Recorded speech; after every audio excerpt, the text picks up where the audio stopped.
Bonjour. J'aimerais bien m'adresser à vous tout à fait en français, mais comme je parle français comme une vache anglaise, je crois que c'est mieux si je continue en anglais. D'accord? Pardon. Thank you very much for your kind introduction, Secretary. Some of it was even true. And thank you very much to all of you for coming. At previous conferences that I've been to, they call this session the red eye slot. Because after the fantastic dinner event yesterday, I imagine some of you, like me, are a little bleary-eyed.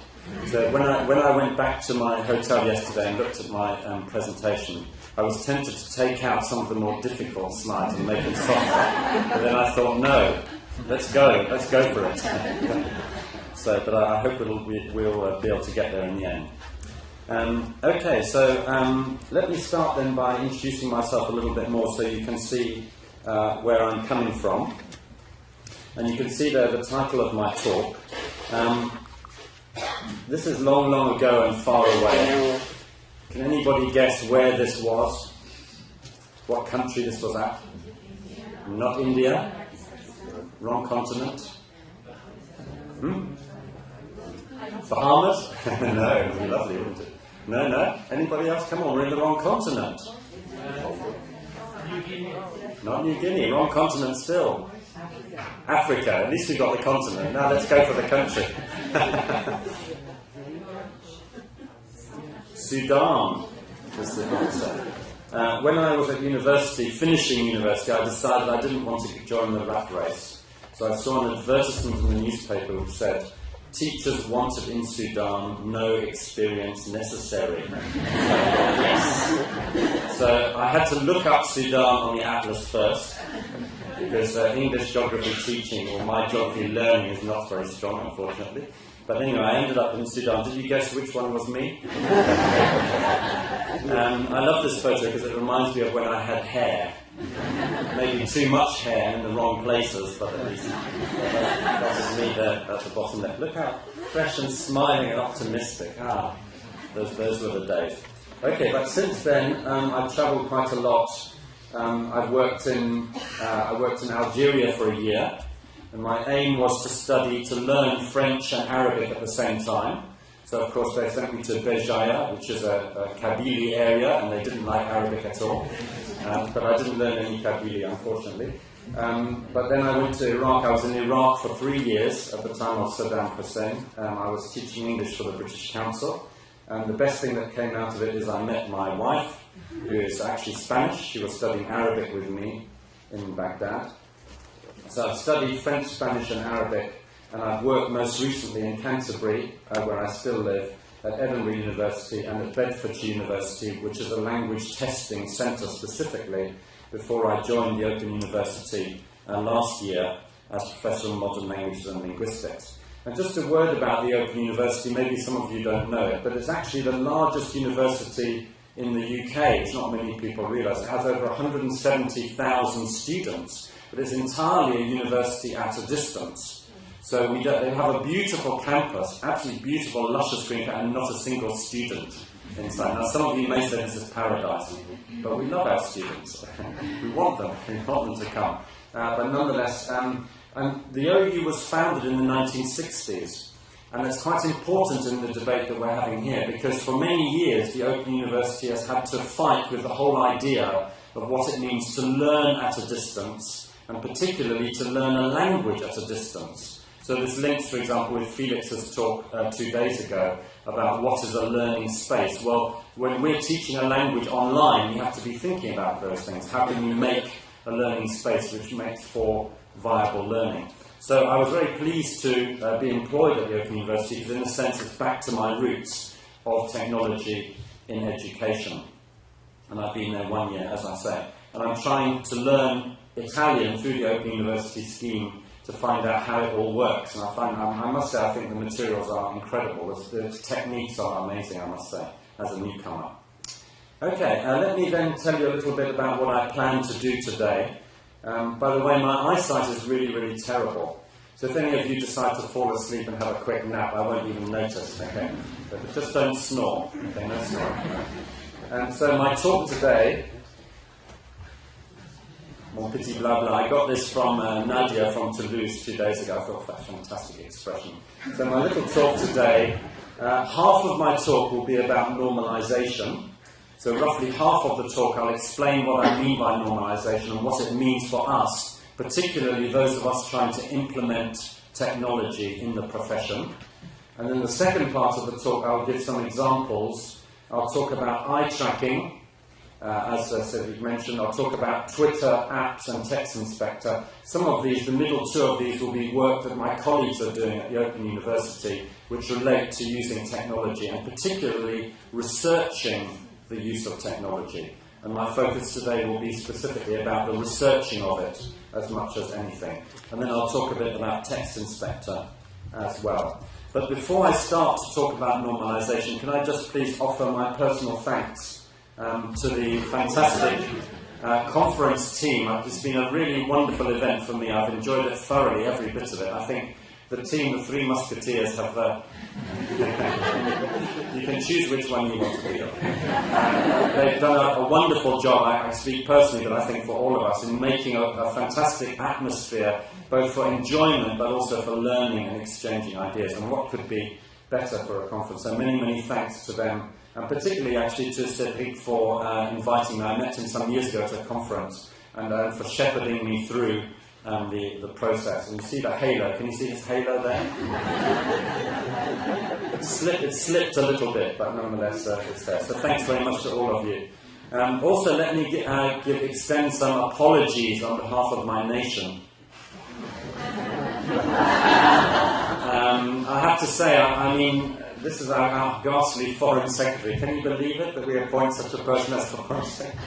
But anyway, I just wanted to apologise. When I told my wife that I wanted to apologise for Brexit, she said, don't be silly. But it's been such a blow to many of us that I just wanted to make it clear that when you hear foolish pronouncements from people like this, please remember there are millions, at least 16 million people in Britain who are hiding under the table in horror and who do not believe all of this stuff and hate it, hate every minute of it. So I noticed in the dining room downstairs, I don't know if you saw it, there's a lovely poster here. So I tried to do a bit of bricolage on it, and this is my version of it.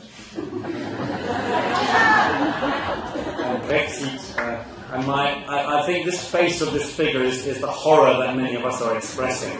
But my interpretation of this new version of the expression is that, first of all, Brexit will not deliver all the things that people are pretending it will deliver, because there are many things which have nothing to do with Europe which people are complaining about. And secondly, I hope that it will not destroy the many strong cultural and educational links between us.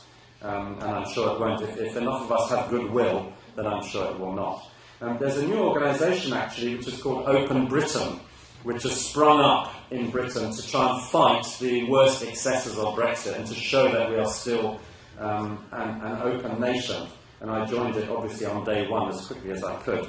And it struck me that talking with other people and seeing yesterday's talk, where we had the wonderful talk in the morning with Marin about open publishing, I thought that this was also, there's obviously something going on. If you look at the three of them, I know it's early in the morning, but maybe you can see a common theme there. I don't know about that. But nonetheless, it strikes me that this is germane and relevant to the conversation today, because part of what we have to do, of course, is to fight against closed thinking. And when we come to talk about normalization, we have to see how we can make it critical as possible. And for me, of course, in all of this debate, education has a key role. And criticality, too, has a key role. And so, when we're talking about education in general or digital tools and so on, I want to bring these elements of criticality to the fore in the talk today. This reminded me also of a recent issue that arose with Mark Zuckerberg. Have you heard of Mark Zuckerberg? Facebook fellow. Where basically he was trying to combat false news, fake news. Did you hear about this? Or last week it came out. There was even a suggestion that the fake news that was issued during the American elections had influenced the results, which was an amazing thought, if that's true. And this, of course, brings us back to the issue of criticality. It's not, of course, there are people issuing fake news and all the rubbish, churning things out and so on, But obviously that would not work if the readers of it were more critical. So how can we make readers of this kind of thing in digital platforms, because this is often in social media, how can we make them more critical so they are not susceptible to these foolish stories? In other words, they don't say that because it's on the internet, therefore it's true. They actually evaluate it and judge it more critically. So I do think that education has a strong role in this process. And just one more issue of context before I start to talk about normalization. I don't know how languages are doing in France. Are people learning more languages or less languages? Or is it pretty stable? In Britain, it's in a very bad situation. We have here, for example, 40% of university language departments are facing closure. The number of students are declining year on year. This was actually before the Brexit announcement. And notice at the bottom it says, delivering a huge blow to the UK's diplomatic and economic hopes. Well, our hopes are even more decreased now than ever. And I would say language learning is even more important, but this is certainly a crisis in Britain in terms of language learning. Now, you might say the Open University is saying, right, great, we'll get more students as a result, but of course we also are suffering in the decline. So I think all of this context means that what we are doing is even more important, and it's more important to be critical and re-evaluate what we're doing to ensure that we're hitting the right targets and motivating our students, for example. And that will come through a lot in what I say. So let me just summarise the question, the main question that I will try to answer today. As we seek to learn and teach in this brave new digital world, how can we blend technology with human intervention in the most productive and painless way? So the point here is blending the two. Because too often people think immediately, technology will solve the problems for us. And they fall into that fallacy of assuming that technology will solve all of the problems. And this, of course, is a big mistake. But we all do it all the time, actually, constantly. But the key thing, of course, is to try and stand back and critically evaluate the role of technology in what we are doing, to try to make sure that we get the right balance of the technological and the human. So let's start talking then a bit about normalization and what it means. And as Cedric said, I brought out a small article in 2003 about normalization, but let's start to apply it. If I asked you to think of a technology, you didn't know you had to do some work today, did you? Sorry. So think of a technology. Now, we won't go into this in great detail, but most people would say, for example, computer, lights, projector, camera, microphone. And when I do ask people this question, they almost always, I would say 95% of the time, come up with electronic goods. Okay? But can we think of a technology here in this room which is not electronic? Twitter? Well, that's electronic too, isn't it, in a way? Let's think of another one which is not electronic. The whiteboard. The whiteboard? This one? Yeah, the whiteboard behind. Yeah, that's one. Yeah. A pen. A shoe. A shoelace. Glasses. Okay. Now, when I said a shoe, some of you laugh. And that one of the reasons for that is that we don't really think of them as technologies. Which in a sense is strange, because when you reflect on it, they are technologies. Even a shoelace is a technology. Even stairs in a building are a technology. Even carpets are a technology. Windows, they're all technologies in various ways. But we think, are they really? And the reason why we in a sense have forgotten that they are technologies is because, in my terms, they are normalized in our practice. So they are so normal to us, we don't even think about them as technologies anymore. It's so automatic in our use. For example, our clothing, this is a technology, clothes, okay? We put our clothes on in the morning without even thinking twice. My glasses, I don't remember taking them off to sleep and putting them on in the morning. I do it so automatically I don't even notice it. It's become completely normalized in my practice.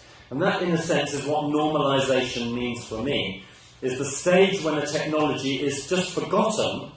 And the key thing is not just forgotten, but forgotten and used in a really productive way in the background.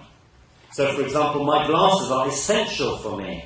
If I lost these, I would be completely lost completely. but nonetheless they are normalized for me and they are very important for me. They are a technology, but nonetheless I don't think about them at all. And that for me is what normalization means. So just to summarize then, normalization is when we use a technology without conscious awareness of it. When it's so normal that we lose sight of it, in inverted commas. And when, in particularly, when thinking about in education, when the technology is normalized so that learning becomes first. In other words, the technology is not the main thing, it's subsumed below the learning in important ways. And you mentioned the whiteboard. The whiteboard is a good example of a technology which is normalized to the benefits of learning completely. All of us get the pen and we use it and so on. We don't think twice about it. But in many areas of computer technology, that's not the case. And I think probably a conference of this kind is almost trying to show the cutting edge of things, new things, which are not really normalized. And many of the talks we've been to are, in a sense, saying, how can we normalize these things in our practice and make them most beneficial? And I'll come back to that a little bit later. So, just to give you a few more examples, are these normalized for you? So we've got chopsticks on the left. Are they normalized for you? Not necessarily. Maybe for some of you. Maybe for some of you not.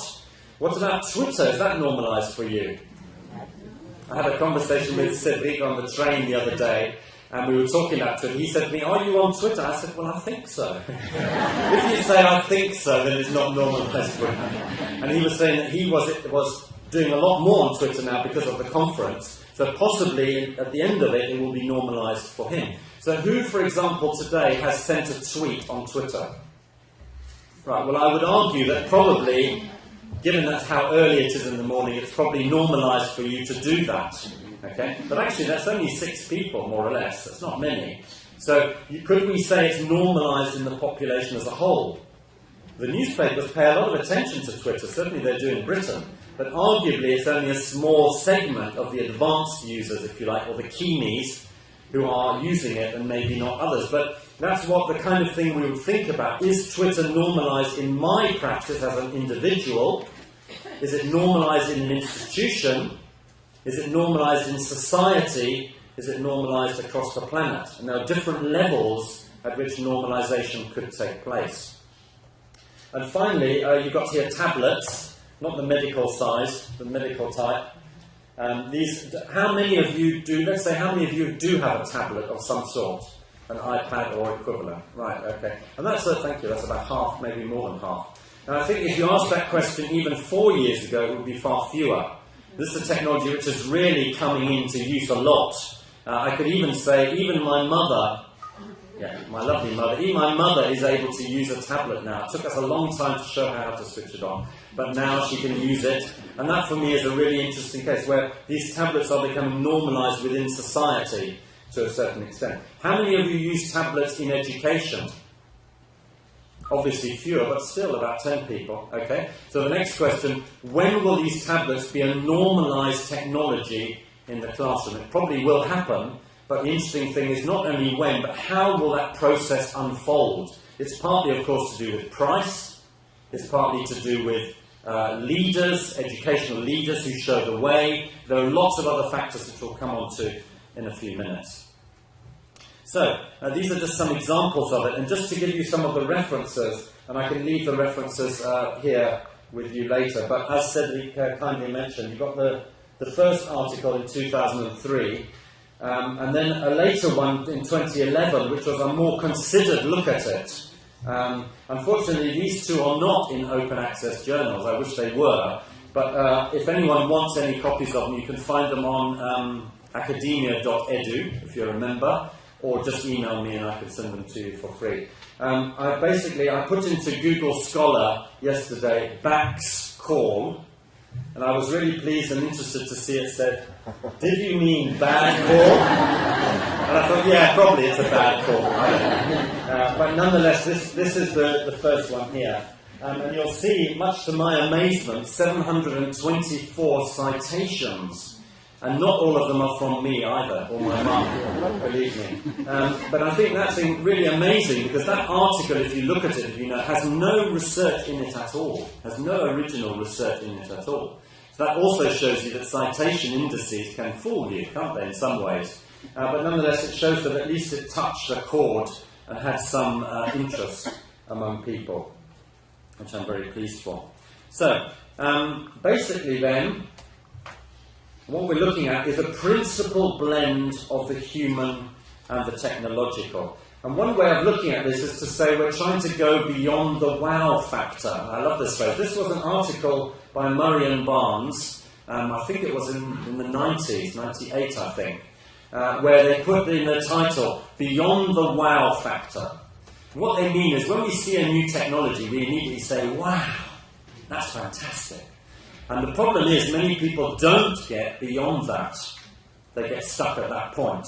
Yeah? And what they were saying is, no, we have to go beyond the wow factor, and I would agree with them completely, thinking not really about the wow of technology, but of course about the learning benefits of the technology. And we must be very critical in saying, is this technology beneficial for us? If it isn't, we must discard it. We must forget the wow. No matter how flashy it is, if it's not going to benefit learning better than what we had before, we shouldn't be seduced by it, basically.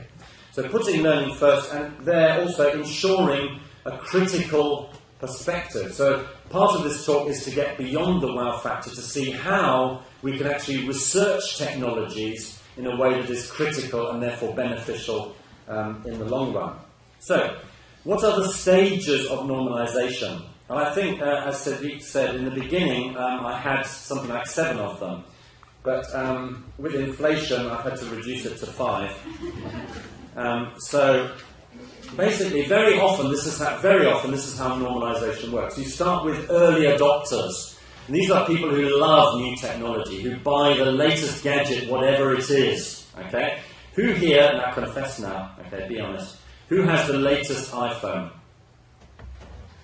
Okay, only 2. Now, you could be, I don't know, but you could be early adopters. You love technology, you jump in, you buy it.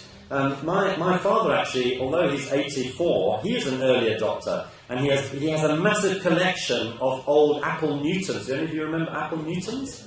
From, I think, the 90s. He has a massive collection. He now wants me to sell them on eBay. Actually, they're worth quite a lot of money. They're old, basically old pads that you use. They're quite big and chunky. But he used to buy every single one. Okay, spending my inheritance, I used to say to him. And then he used to buy every single one as soon as he could, and he still does it, much to my mother's horror. He will go out and buy new technology. But, of course, early adopters are quite important, because they fund it for the rest of us. They fund the tech. Thank you very much for those who have the new iPad. You fund it for the rest of us, and when it breaks down, they mend it, and the second version is better. Okay. Now, typical users are not early adopters. Most of us are a little bit sceptical, a bit doubtful. We don't really see the benefit of that new phone over the one we have at the moment. And very often we start in this kind of doubtful thing. Then we might try it once. And I'm thinking about myself when I had no mobile phone at all. Okay, my father had 7, I had none. Okay? And I said, what's the use of that thing, a mobile phone? I can phone from home. Then I tried it once, but very often the fear factor, number 2, kicks in, which I sometimes call the ow factor. You've got wow factor, ow factor. Okay? So the fear factor kicks in. You say, well, no, it's too expensive for me. No, it'll just get broken. No, it'll cost too much. There'll be roaming charges or whatever. There are various elements which put you off buying the technology or starting to get into the process of using it. But very often we then try again, and we see, it does seem to have some benefit for me. I travel a lot, so I'll get a phone because it helps me on the train. But I won't switch it on too much because people will disturb me. There's all of these kind of elements as you start to get into a new technology. And then probably often the next stage is the wow factor. We think, wow, this is really great now. I don't know why I resisted it for so long. This can do everything. It can even cook my breakfast for me. It can do everything for me, and it's really great. And we're seduced into this fantastic buzz, this warmth of loving the technology too much. I think we all know that feeling as well. And then typically, often, we get over the love affair, and the technology becomes something more muted and more normal and more normalised, and we use it every day in every occasion. I'm prepared to bet that everybody here has a mobile phone. Is that true? Anybody who doesn't have a mobile phone here? We are at a technology conference, aren't we? Does everybody here have a smartphone? Anybody who doesn't have a smartphone? Yeah, okay, one or two. Now, but it's interesting how now you're retro proud. It's like, yes, I'm not going with the crowd. I'm not going with the herd. I also have been in that herd as well. That's another element of it. Yeah. So being kind of proud of kicking against the pattern. But these are typical steps towards normalization. But it's important to recognize they are not automatic. A technology does not always achieve normalization. Sometimes it will just be abandoned. Or sometimes it will be normalized and it will drop out of use. For example, microwave ovens. I'm old enough to remember the whole of the process. In the beginning, when some people bought a microwave oven and threw away the cooker. They said, this can do everything. Okay, that's the wow factor. Then they realized, actually, it's not very good at everything. We need a cooker as well. Okay? But other people said, no, it's dangerous. If you stand in front of it, you'll get radioactive waves in your body. So that's the fear factor. And then many people now have an oven and a microwave at home, and they use them in a normalized way again without thinking of them. But then some people, maybe they throw it away, they say, well, it's not that useful anymore, and the technology declines. So normalization, of course, as I said before, can be an individual matter, or an institutional matter, or a societal matter.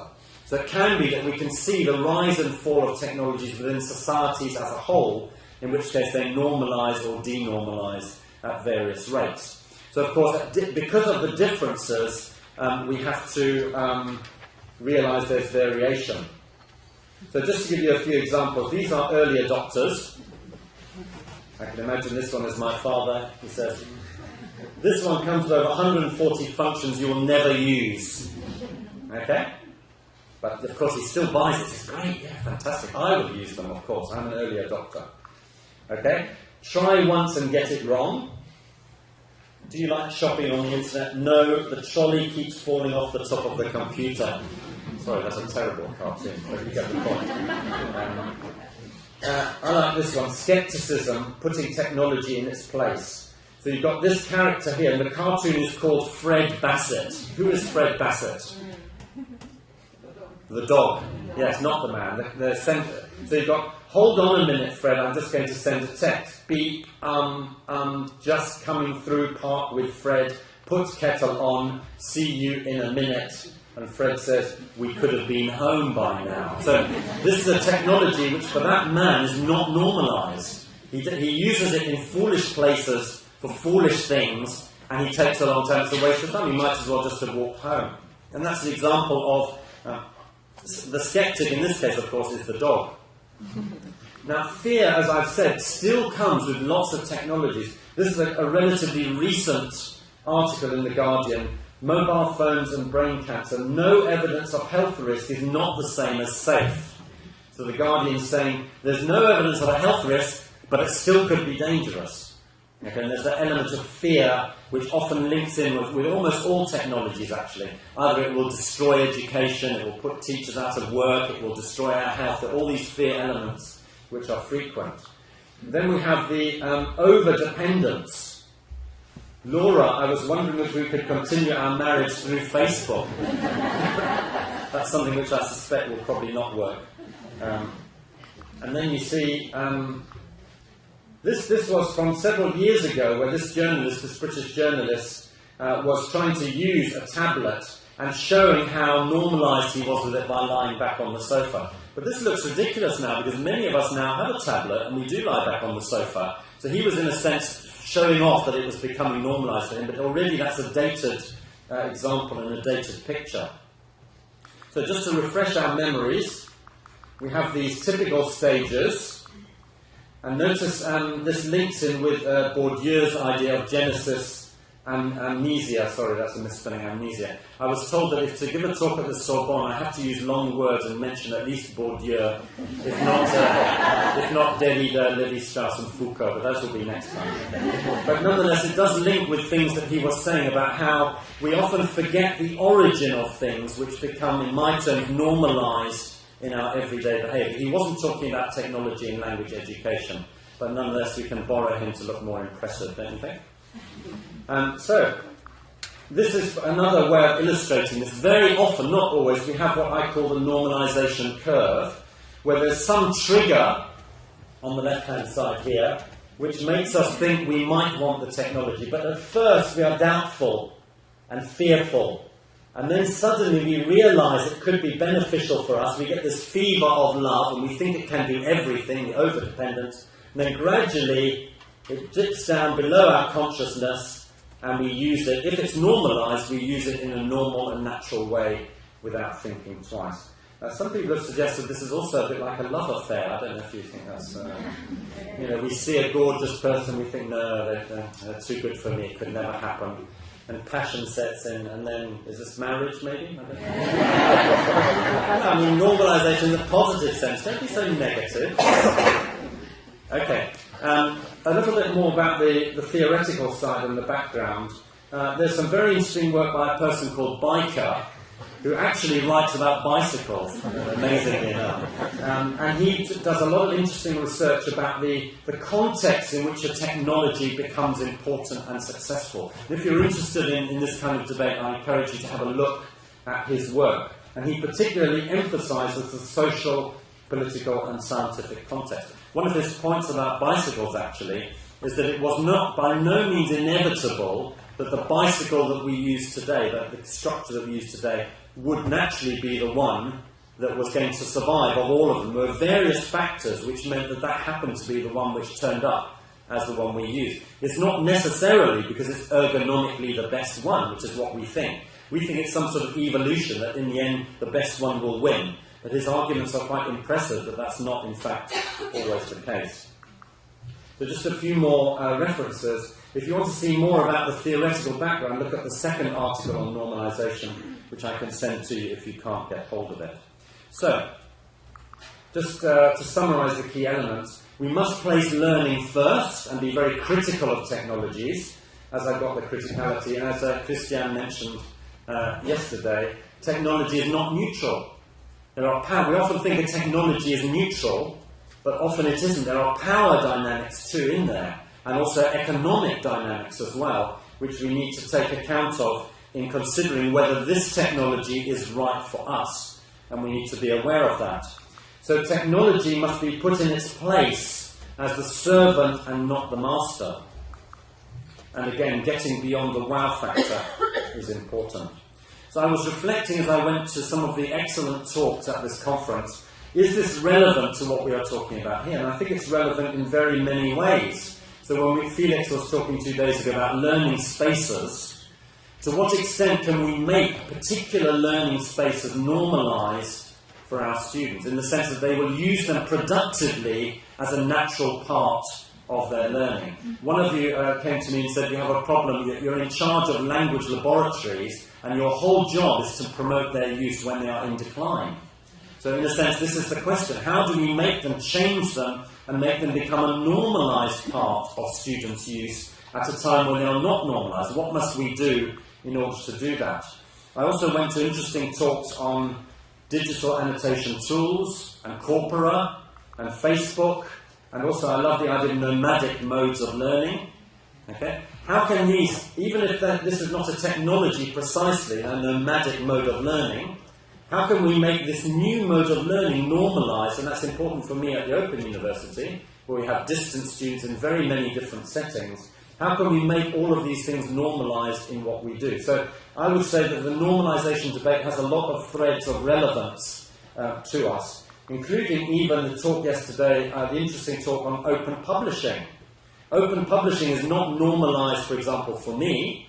I still have to say to them, well, how does it work? How do you make money? How does it actually function? So that's not quite a technology. It's an innovation which is not yet quite normalised, but probably will be, I should think, judging by the enthusiastic way in which it was introduced yesterday. So again, in all of these, we're trying to get beyond the wow factor to get to the real beneficial use of the technology. Okay, so I have to speed on a bit.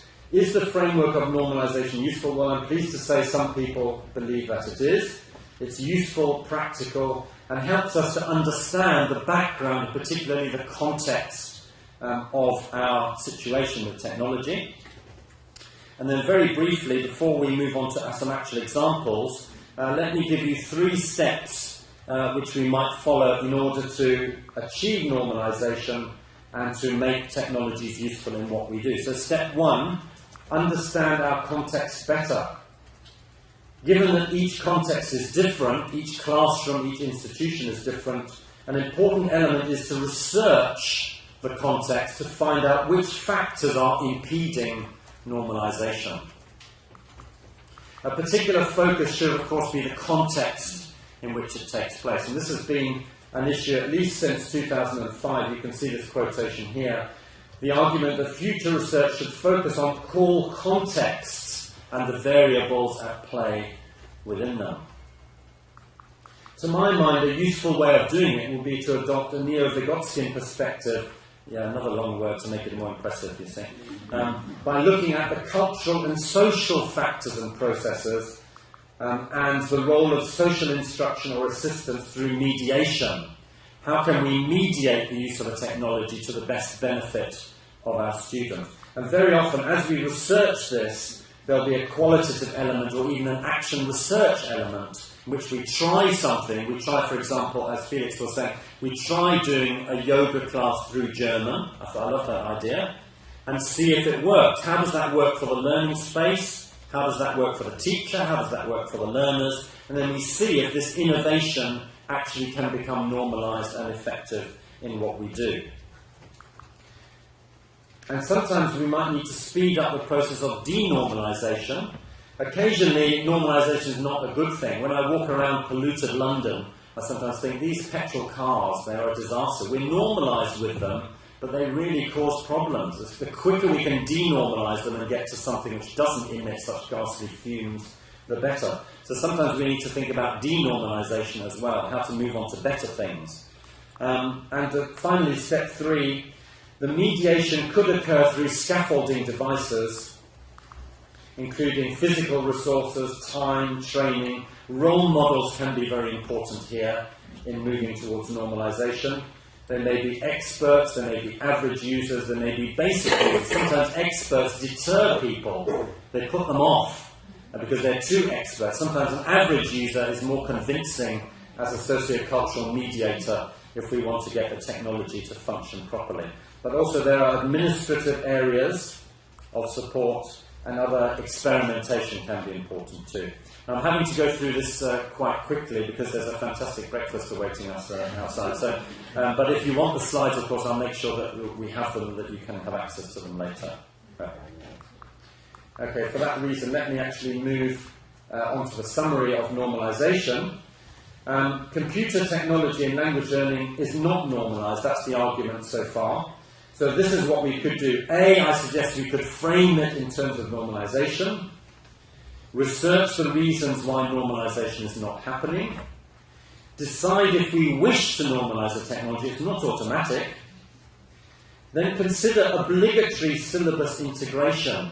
And sometimes it works better if we say, actually, every teacher in this institution must use computers or must use the language lab. It seems dictatorial, but nonetheless it's often the way to go. We must balance that with choice, and sometimes a decision, a policy needs to be put in place as well. And work towards, as I say in number 5, a mediation model of change through scaffolding instead of an acquisition model, as Biker talks about. So let me move on then to part 2 of my talk, where I'm going to look at some different technologies which are normalizing, or ways in which we can research normalization. And I'll show you, basically we'll start with some aspects of hardware and software. We'll look at Twitter and some apps just very briefly.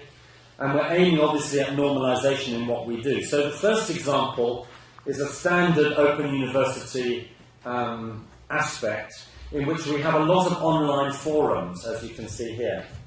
We have lots of online forums, and what we are doing, my colleagues here, I've named them here, what we are doing there is trying to research how to improve the use of these forums, and particularly participation.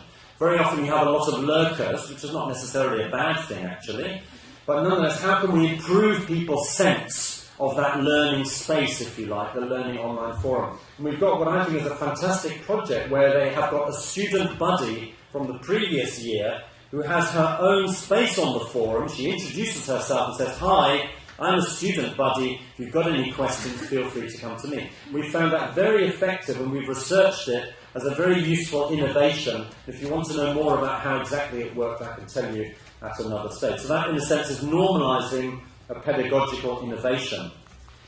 Another colleague, Fernando Rosel Aguilar, has been researching a lot on Twitter and also Facebook, and particularly looking at the Twitterati community of practice.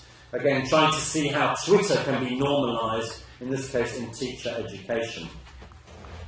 And the third example I'll give you very briefly. This is a nice app which my colleague Xiang has been developing, and it's basically an app to help people learn Chinese characters. And of course Chinese characters need to be written in the correct way. You can't just write them as you see them. There's a specific way of doing them. So this app helps people actually to learn the strokes and also to recognise them. And again, that's the early parts are free, but then there's a small fee obviously for later.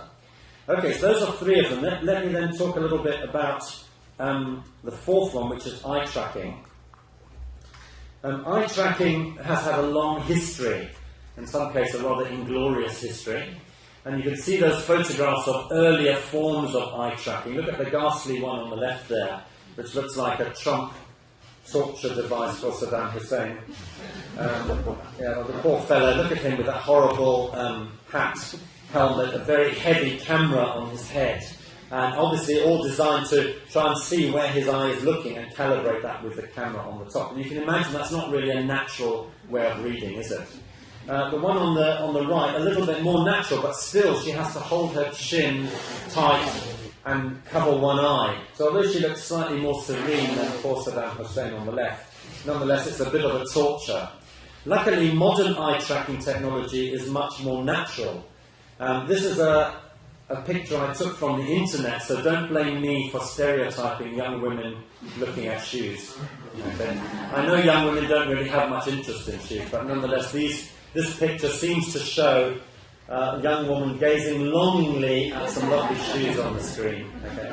This is fictional, though, in two respects. There's no visible light beam. That's a fiction. It's not Star Trek. Okay. And also these yellow dots on the screen are not visible to her. Otherwise it would affect her reading, of course. They are visible to the analyst later. This is exactly where her eyes are focusing, but they're not visible to her as she reads.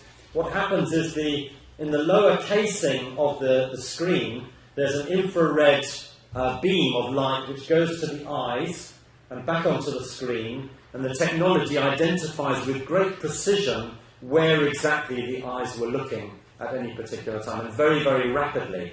And you can see that she's reading pretty naturally, and this is used a lot now for marketing, actually, for people who are trying to research whether their web pages are impactful in the way that they should be, whether their advertisements are working, or whether people ignore them. Yeah? So this is one use of it. We decided to use it for researching reading, and this is an example of the kind of gaze plot which you can get from the technology. So you'll see here, number one, this is where the person's eye first fixated, and then their eye moved over here, somewhere lost in the crowd. But then we pick up 5, 4 is here. So obviously this is a reading test. On the left-hand side you have the text. On the right-hand side you have the test items. Yeah? Obviously this person was trying to do item 2 and was trying to find the answer, and in fact successfully did so, and also quite quickly. But you can see here with great precision exactly what they looked at, and you can also actually see it in video form. Let me show you a quick video. So this here is a video of a person reading with eye tracking device attached. So here you have the reading text on the left. On the right you have a multiple choice question. What does the word it in line 6 refer to? A, B, C, D. So you would expect this person, as in fact they have done, to go quickly to line 6 and the word it is here. And in fact, this means the viewer is already reading the word. The larger the dot, the longer the fixation on that point. Okay? So let's actually, I'll try and take the video back to the beginning. And let's just watch this person reading and feel their pain as they are doing this reading test. Okay? And this is real time. It's not sped up. It's a natural reading speed. And let's see, where does this person actually look in trying to answer that question? So it starts at the top, reads the item. Okay, back to the text. Line 6, it. Big focus. But the answer's not there. Where's the answer? In the previous paragraph. So looking at the title, reading the paragraph, reading along the lines. Not every word, notice. The jumping words, because you can still see the words in between. These are the focal points here. Reading the text fully. A bit of flicker, that's natural.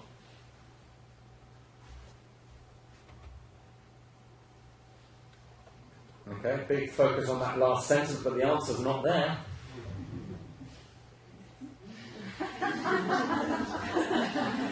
Okay.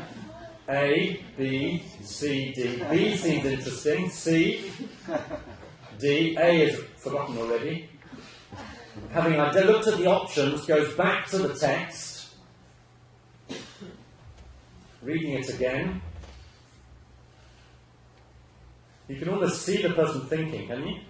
Or feel their pain, one or the other. Getting there gradually. Back to A, B, C, D. B, it's between B and D, I think, now. A gets a look in. No, B, C, not really. And D, did you see the little mouse clicking on D? And that, in fact, was the correct answer. So this person actually correctly got the answer. But you can see that you get a really good idea of what the person is doing. And you can get very detailed statistical information on each part that they looked at. But of course, we mustn't rely on beyond the wow factor. Okay? We mustn't rely on this too much. We also need afterwards to ask the person, what exactly were you doing and why? And that's important, because they can then tell us. And what we do is show them the video and stop it and say, what were you doing there? Why did you spend so long on that line? Why did you spend so long on that? Why did you ignore item A altogether? And so on. You can get ideas from asking them, and that's important too. Okay, let me move on then to example 5, which I want to spend the last part of the talk on. And this is the technology called Text Inspector, which is the software which I designed myself. And one aim of the technology is to get, if you like, a profile of texts that you put into the system, benchmarked against the Common European Frame of Reference, so A1, A2, B1, B2, and so on. Now, this at the moment is in English, but the reason I want to go through it with you is I want to develop one in French, Spanish, and other languages. So I want to get your ideas at a later stage of what you think we can do to do that. So I'll show you the English version now, and I'll show you with reference to this long text. You don't need to read it, but this text I found on the internet, written by a B2 student. That's what she called herself, and that's what her school called her, a B2 student. Okay? Italian student, actually. And this happens to be about an earthquake. So she wrote this text. This is a piece of her writing. Supposedly she's a B2 student. That doesn't mean this is a B2 text, of course, but nonetheless that's the way that she framed herself. Now, in case the technology didn't work, I actually made lots of printouts, but the technology does seem to be working, actually. So this is a live version of Text Inspector. I'm sorry to say that some of it is subscription. There's a very small payment required because some of the people who own the databases want some payment for it, so we have to pay them. But much of it is free, and you can certainly try it for free.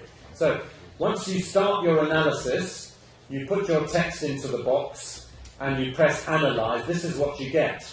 So you get basic statistics, including readability scores, Flesch-Kincaid, and so on. And you can see your text here to see if it counted the sentences correctly. If not, you can change it you can say, well, actually, my text has 17 sentences, not 16. And that's important because the sentence count is very important for counting many of the statistics, such as Flesch-Kincaid. So you can amend these elements, update them, and it will amend your statistics, which is an important part, because many of the later tools depend on this one. Yeah? Lexical diversity, I'll leave that for the moment. The tagger, now this is working very quickly because I put it in before. It usually takes a little bit of time. The tagger will actually tag your text according to the parts of speech. So are they nouns, verbs, and so on, with roughly 95% accuracy. And it uses the tree tagger software, which is freely available, and I can talk about that in more detail later if you want to. So it tags your text and then allows you to work out, for example, how many noun elements were there per sentence, how many verb elements per sentence, which helps you to get a sense of what I call propositional density. Yeah? Errors, well, I think there are no errors in this text, but that's just an extra feature. This one here is the English Vocabulary Profile, which belongs to Cambridge University Press. And I'm working with them, and they basically have analysed all the vocabulary of English that was present in learners' writing, okay? And they've categorised it according to the Common European Framework of Reference. So this basically benchmarks your text. So in this particular text, 50% of the items were at A1 level, which is actually relatively few. An easy text would have 70%, something like that. Okay? You've then got the British National Corpus, which does a similar thing, so you can benchmark your text against the British National Corpus. And if you want to see, for example, what are the really difficult words in your text, you can go down and see them. This is according to the British National Corpus. These are the least frequent words. Quaked, quaking, happened, surprisingly, last, digging. And if you think that's not that difficult a word, you can go back and delete it and start again and make it more accurate to your liking. You've then got the academic word list for academic text. You've got COCA, the Corpus of Contemporary American English, and meta-discourse for looking at meta-discourse markers. But I just want to look at for me, the most important thing. This scorecard here basically brings it all together and gives you a benchmark score for your text. And it says that this text is actually benchmarked at C1 level. So although the student is allegedly a B2 student, on 27 of the metrics, this student's work seems to be, some of them at C1, some of them at B1+, but overall it seems to be at C1. And this is basically comparing her writing with hundreds of other writing texts marked by Cambridge, as it happens, Cambridge and other exam boards, and they were marked at these levels. So what I'm doing is comparing her text in all these measures with all of those hundreds of texts. So in my view, it's a pretty reliable benchmark, but of course, beyond the wow factor, we mustn't take it as gospel. This helps you as a teacher to make a decision. It does not make the decision for you. Okay? But nonetheless, if you wanted a quick idea of somebody's writing, particularly the vocabulary aspect of their writing, this could help you to do that. So that's basically Text Inspector, and I can hear stomachs rumbling ready for breakfast. So let me move on a little bit. I put these all here in case the technology failed, but it didn't fail me. Thank you very much. I'm glad that the Sorbonne had paid their internet bills. Now this is an example here where I simply took a database of Spanish and put it into the tool. It took me about maybe 20 minutes. I took the database, which was already benchmarked according to a frequency. It's a frequency list of Spanish. Put it into Text Inspector, and basically it works because the software allows you to benchmark your text. Now, these are wrong. These are the parts of speech. These are wrong. Because the software, Text Inspector, thinks it's an English text, so it basically guesses them all wrong, horrifically wrong. What it needs is we need to change it so the tree tagger software is tagging for Spanish, which would take me a little bit more than 20 minutes, but it could be done. Okay? But actually, the frequency levels are correct. These are the correct frequency levels based on the data set that I was given from the Royal Academy in Madrid, who've done it all and benchmarked it. So that showed me that if I have a data list of any language, basically most languages, some languages are more difficult, but most European languages, I can put it into Text Inspector and we can make a free online tool which can give you a good benchmark of your text difficulty based on lexical frequency. Okay? So, this is quite exciting for me. Let me show you a bit more about how Text Inspector uses the sets. It's tagged in terms of a common European framework. Ideally, it's tagged grammatically, but that's not essential. It's not only tagged in the lemma form, the dictionary form, but in each inflected form. So, for example, says, saying, said need to have separate entries for full accuracy. So if you put a text in which says said or saying, it will give you the precise frequency of that word, and then we'll benchmark it properly. So here's an example of what my data set might look like. B1, comma, said, comma, verb. This is the Spanish one. A2, comma, dicho, past participle. Okay? Now, if I had a data set of any language, Croatian, French, German, whatever, in this format, basically it would not be difficult to build a tool, a free tool for people to start analysing text in different languages. And that's basically my vision.